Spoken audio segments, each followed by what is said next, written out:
it goes deep in our hearts. It goes deep in our heart, and it runs in our veins. And I think you can pretty well tell a student that came through the doors of Summerhill High School. Have you seen a boll cotton?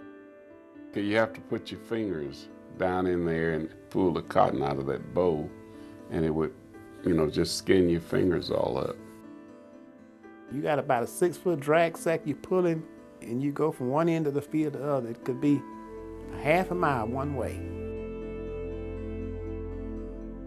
Living on a farm, and if you don't have no heat in the house, and you can look up there a lot of time and see the stars or cracks in the floor, it's real cold in the house. It wasn't easy, but we would always seem to find a little joy in everything we did. We'd find a little joy in it, and that made it better,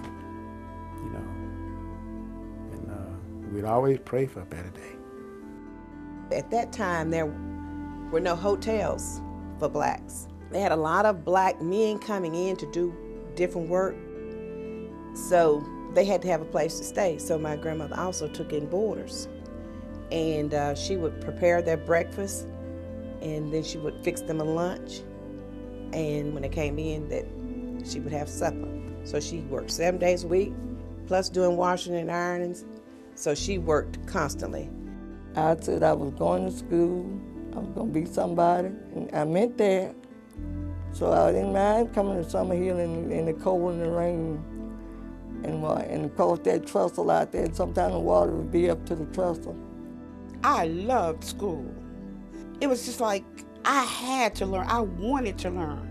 But I was handicapped because I was a farm girl. And our lives depended upon working on the farm, because that's where our income, everything came from the farm. But I hated it.